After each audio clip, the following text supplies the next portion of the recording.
Hello बच्चों, चलिए प्रश्न को पढ़ते हैं। पारिस्थितिक पिरामिड के आधार में क्या होता है। इस प्रश्न में हमें बताना है कि पारिस्थितिक पिरामिड के आधार में क्या होता है। तो आइए इस प्रश्न का हल देखते हैं। सबसे पहले जो है बात करते हैं इस प्रश्न में मुख्य अवधारणा की। तो इस प्रश्न में हमारे मुख्य अवधारणा जो है हो जाएगा, सबसे पहले हम बात करेंगे कि पारिस्थितिक पिरामिड क्या होता है। पिरामिड जो है क्या होता है, तो अगर हम बात करें इसकी, तो ये देखा जाता है कि पारिस्थितिक तंत्र के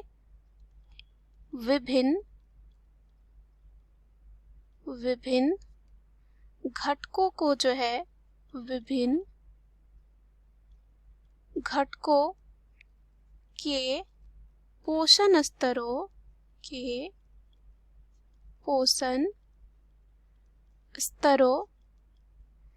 संबंध को जो है, के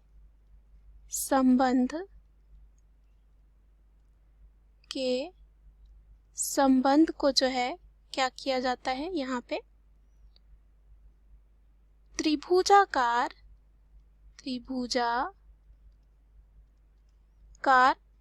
आकृतियों द्वारा जो है,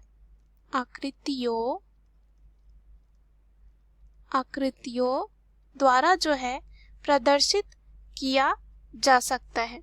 इसे ही जो है पारिस्थितिक पिरामिड कहते हैं। तो ऐसा हम कह सकते हैं कि जो पारिस्थितिक तंत्र होता है उसमें अलग अलग जो है जैविक घटकों जैसे कि यहाँ पे हो सकता है उत्पादक हो सकता है, उपभोक्ता हो सकते हैं।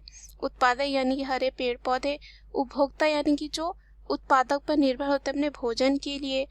तो यहाँ पे क्या किया जाता है, विभिन्न जैविक घटकों के पोषण स्तरों के संबंध को जो है त्रिभुजाकार आकृतियों द्वारा जो है प्रदर्शित किया जाता है। तो इसे ही हम कहते हैं क्या कहते हैं यहाँ पे, पारिस्थितिक पिरामिड।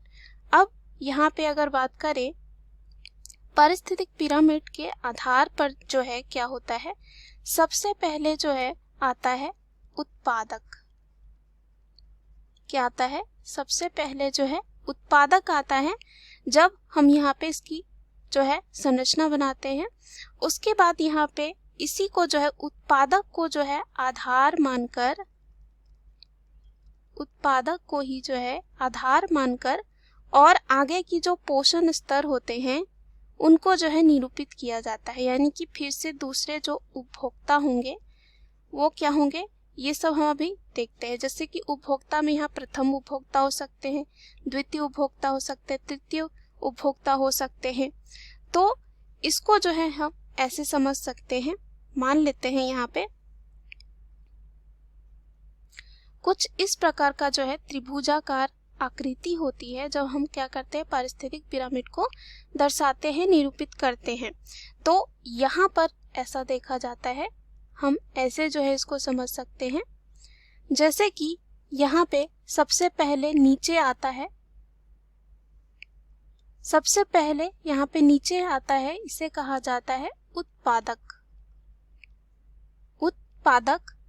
तो उत्पादक में क्या हो सकते हैं, जैसे कि हरे जो है पेड़ पौधे, या हम मान लेते हैं घास।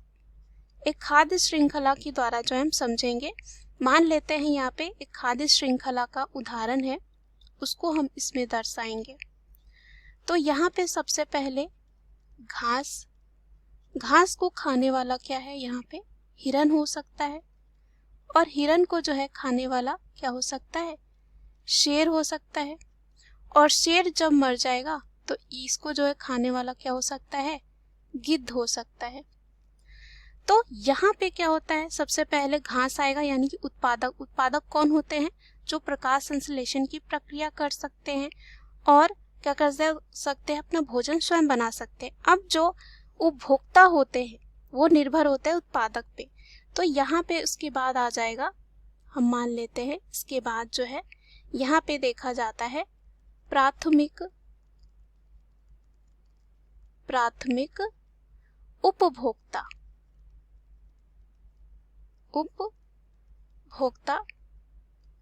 तो प्राथमिक उपभोक्ता जो है यहाँ पे कौन हो सकता है? घास को खाने वाला यानी कि हिरन हो सकता है।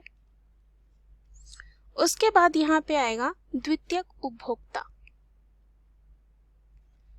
तो यहाँ पे हम ऐसे लिख सकते हैं, द्वितीयक जो है उपभोक्ता,